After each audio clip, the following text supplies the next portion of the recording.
Luego, aparte del tema de la nutrición, también sé que te encanta el tema de la productividad, de la organización, de los buenos hábitos, la gestión del tiempo. ¿Dónde nace la pasión por leer tanta cantidad de libros de esta temática? ¿Crees que puede deberse a querer mejorar en la parte profesional relacionada a la nutrición o crees que tiene otra raíz?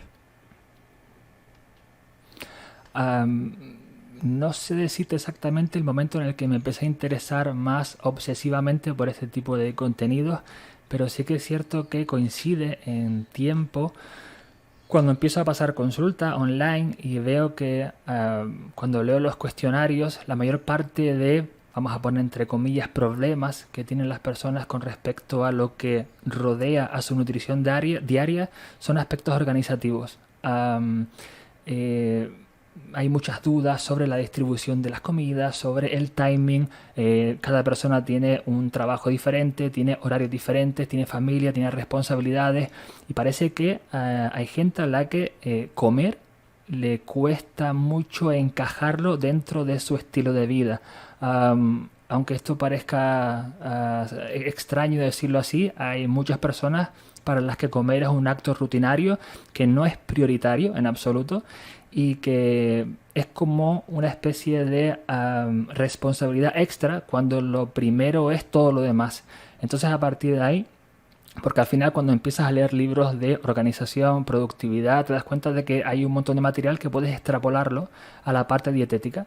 Y al final yo utilizo esos libros como consejo dietético adaptado a cada caso que me encuentro. Y creo que hay personas a las que les funciona y personas con las que, bueno, es un poco más difícil trabajar en esos aspectos porque hay personas que tienen vidas muy complejas, horarios muy difíciles.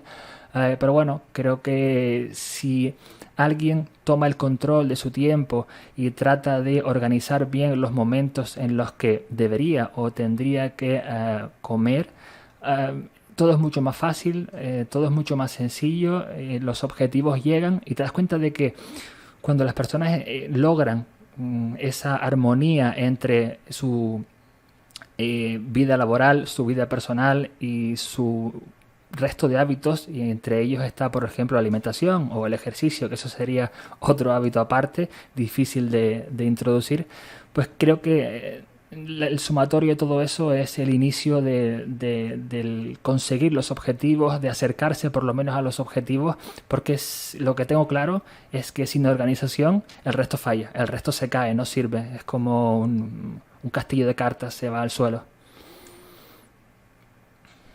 Sin duda.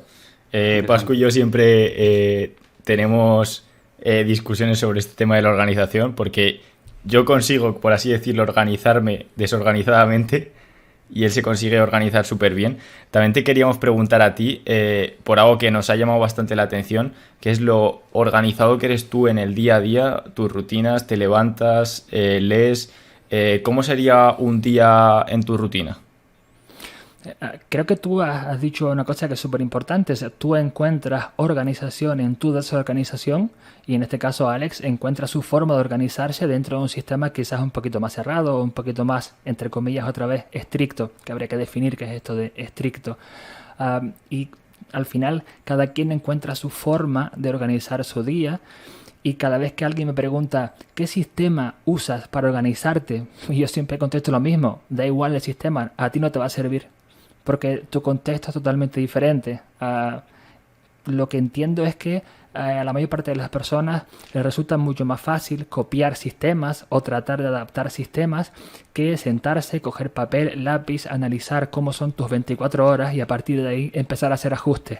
Pero es que lo primero es mucho más fácil y lo segundo requiere mucho más tiempo. Pero es que lo primero fracasa en poco tiempo y lo segundo, en mi opinión, es mucho más probable que tenga éxito a largo plazo. Entonces, a mí me encanta leer, pero no sigo ningún sistema que haya leído en ningún libro. He cogido pedacitos, aspectos interesantes que me han resultado útiles de cada autor y lo he adaptado a mi contexto, pero mi sistema no tiene nombre, por mucho que haya personas y autores o autoras que quieran vender su sistema para todo el mundo por igual y que le funcione mágicamente a todo el mundo por igual. Yo entiendo que en la vida real eso no existe, eso no funciona, eso es una utopía y que al final pues la lectura es una parte muy interesante porque cada autor ofrece su perspectiva y desde esa perspectiva tú puedes usar aquellas herramientas que te parezcan útiles y que se adapten a tu contexto. Para contestarte la pregunta inicial, yo solamente uso dos cosas para organizarme: un calendario, que es visual, donde anoto las citas que son ineludibles, o sea, aquellos compromisos, como por ejemplo esta entrevista estaba en el calendario marcado con rojo, o sea, esto es un compromiso, y una libreta en blanco, un lápiz y una goma, y en la libreta anoto las tareas del día, las tareas de la semana, y en el calendario las fechas importantes. Y ya está, no necesito nada más. El calendario es una pizarra del chino que me costó una porquería, y la libreta es una libreta muy sencillita que de hecho no tiene nada, está en blanco, estas típicas libretas de puntitos que te ayudan a marcar líneas y demás, pero no necesito ningún sistema sofisticado. Odio las aplicaciones para organización, no me gustan nada, o sea, no me gusta lo digital para la organización. Me parece que es... me parece que contribuye a la esclavitud hacia lo digital, y yo, al menos en esa parte, que paso un montón de horas al día delante del ordenador, me gusta estar tranquilo, escribir, y en mi caso personal me da como paz y me resulta más útil, ¿no? Pero bueno, cada quien que use su forma. Hay bastantes cosas interesantes que has dicho, la verdad, y una es lo de que cada persona nos organizamos distinto. Y eso es algo importante que hay que entender por lo que dices, porque muchas veces el tema de la productividad y la organización es como un negocio en el que cada autor dice: este es mi sistema, esto te va a funcionar perfectamente, esto va a ser lo que te va a ir a ti bien. Yo, por ejemplo, utilizo una pizarra, voy apuntando todo lo que se me viene a la cabeza, voy apuntando las tareas del día, voy apuntando cosas. No les pongo un plazo fijo, pero al final los acabo cumpliendo. Es mi manera de decir: mira, esto es lo que tengo en la cabeza, esto es lo que voy a cumplir.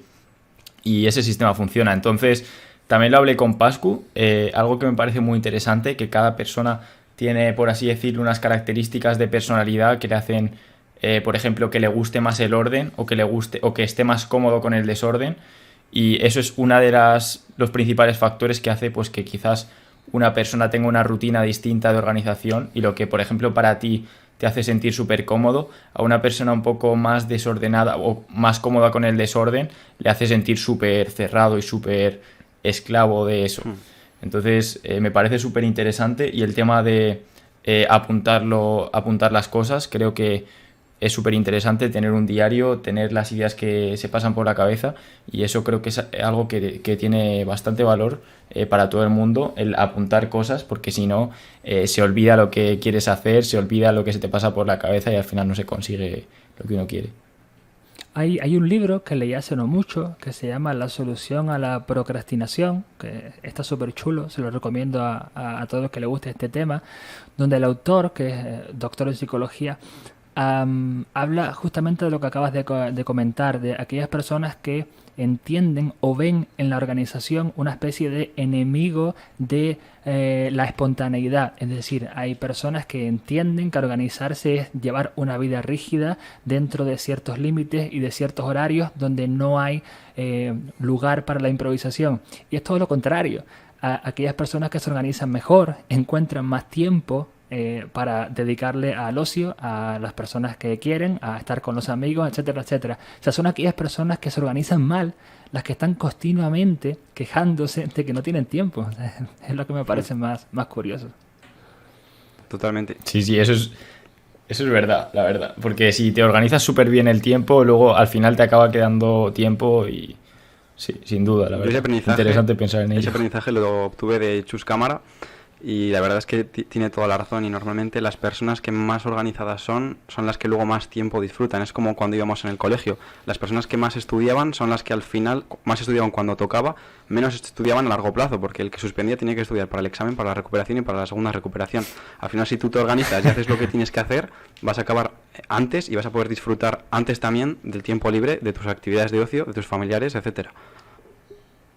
Totalmente de acuerdo. Hay un libro que estoy leyendo justamente ahora, de Wayne Dyer, que se llama Tus zonas erróneas, que aunque es un poco duro de leer, es un libro de 1976, pero hay un concepto que sí me gustó bastante, en donde el autor dice que procrastinamos en todo aquello que es beneficioso para nosotros. La gente que procrastina en el entrenamiento se está perdiendo una actividad que mejora su salud. La gente que procrastina en el estudio está perdiendo una oportunidad de elaborar un mejor examen a posterior, etcétera, etcétera. Entonces, una forma de identificar aquellos aspectos clave o importantes para nuestro desarrollo personal es escribir todos aquellos aspectos en los que estamos procrastinando. Seguramente son esos factores los que determinan un mayor o menor éxito, entre comillas, sea lo que sea eso, a largo plazo. Y ese concepto del libro me gustó bastante. Ese libro me lo he leído y la verdad es que me gustó bastante. Tiene sus cosas interesantes que se puede sacar, la verdad. A mí de ese libro me gustó muchísimo algunos ejercicios que propone ese libro. Como uno, por ejemplo, era para conocerte mejor, apuntar todas las veces en las que has hecho algo que crees que está mal o de lo que te avergüenzas. Y conocer todo tu lado malo, por así decirlo. Y creo que lo que dices también de que lo que no hacemos es lo que mejor nos vendría, también muchas veces esa cosa que evitamos o ese miedo que tenemos es lo que más necesitamos hacer y lo que más va a contribuir a mejorar nuestra vida. Entonces, ese libro, por mucho que sea de autoayuda, tal, tiene muchas herramientas que a mí me parece que son bastante útiles. Es interesante el libro, sobre todo por la estructura, por cómo está escrito, porque de cada zona errónea, como el autor las llama, él primero la define, luego propone o expone situaciones en las que se suele dar en la vida diaria, luego también expone por qué las llevamos a cabo, es decir, cuál es la gratificación que obtenemos de esa actitud, y en último lugar propone ciertas soluciones. Entonces, si te vas a la parte práctica y eliminas el resto del discurso, que en mi opinión es excesivo y hay un montón de relleno en el libro, creo que se pueden sacar un montón de herramientas útiles. A mí me está gustando al 60%, venga, va.